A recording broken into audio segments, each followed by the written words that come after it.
Por que os homens lutam em guerras? No filme 300, de 2006, dirigido por Zack Snyder, e nos quadrinhos homônimos, de 1999, escritos por Frank Miller, o mesmo autor de Batman, o Cavaleiro das Trevas Ressurge, pode-se ver a aplicação daquilo que o François Artaud extraiu da obra de Heródoto, que a identidade dos gregos se construiu ou foi percebida na medida em que eles se diferenciavam dos povos citas. Basicamente, os citas seriam um reflexo invertido dos gregos, e todo o seu comportamento seria comparado a um análogo heleno. Assim, o grego teria em mente que ele era grego e não cita, porque seus costumes, sua forma de viver, seus sacrifícios, suas instituições seriam diferentes das dele. Em 300, a primeira coisa que chama a atenção, e a cena talvez mais famosa, é Leônidas chutando o emissário persa para o abismo, logo após gritar: "Isto é Esparta!" Mas antes ele faz um mini discurso. Leônidas diz: "Você traz as coroas e cabeças dos reis conquistados para minha cidade.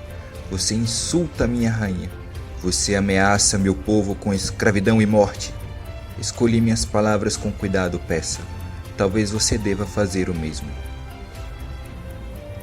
Na sequência do filme, o ideal de liberdade será evocado diversas vezes, com o povo espartano se identificando com a prática dele, como também confrontado com a prática de dominação dos persas, a submissão como lei, o despotismo como regra e costume. Os espartanos precisam da lei para irem à guerra, os persas apenas da vontade de seu imperador Deus. É o direito contra a força, as instituições e a tradição que limitam o poder do rei contra a encarnação do poder, a luta entre a razão e o misticismo. Desta forma, quando comparam as duas formas de viver, a opção é pela manutenção da sua própria, mesmo que isto custe a vida. Aliás, como dirá a rainha consorte diante da Assembleia, a liberdade não é gratuita, ela custa o preço mais caro, o do sangue. Os ganhos da civilização devem ser protegidos da barbárie. É por isso que os homens lutam na guerra, para defender os valores, costumes, instituições, a independência, os fracos dos fortes. Se Leônidas não impedisse com seus homens a passagem dos persas pelas Termópilas, suas esposas seriam estupradas e seus filhos escravizados. É possível fazer um paralelo com as duas guerras mundiais. O domínio que os alemães pretendiam manter na Europa, conquistando as nações vizinhas, escravizando seus povos, como que se viu na parte da França conquistada em 1914 e na Polônia de 1939, foi o que fez Winston Churchill dizer que os ingleses combateriam nas praias e nos ares até o último homem. Neste sentido, também a luta de Raymond Aron, ou Léon Blum, contra o bolchevismo na França de entreguerras, ou de pós-Segunda Guerra Mundial, tem ligação com os 300.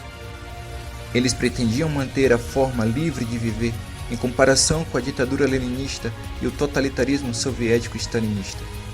Aron não gostava dos Estados Unidos, mas exortou a França a fazer-se sua aliada em nome da liberdade.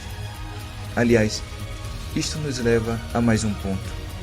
Nem sempre as guerras têm nações opondo-se. Muita vez, as disputas têm como palco um cenário mais restrito. Ocorrem entre ideologias que propõem formas de viver e lutam para conquistar o poder de as pôr em prática. É como se pai e mãe brigassem para impor ao filho ou aula de piano ou treino de futebol.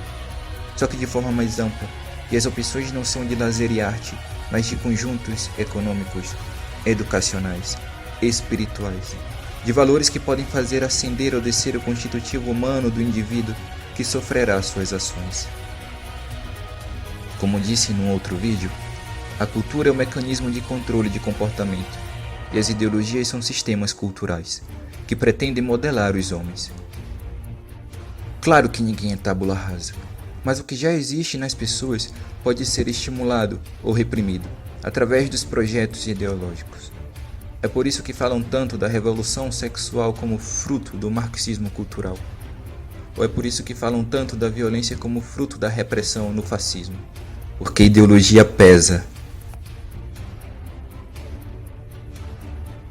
Enfim, a política moderna se constitui dessa forma, em projetos de poder que visam construir a forma de viver das sociedades, numa prática que se assemelha à guerra, em que alguns buscam defender os valores e as conquistas da civilização, e outros a reformulação dos valores e a construção de uma nova civilização.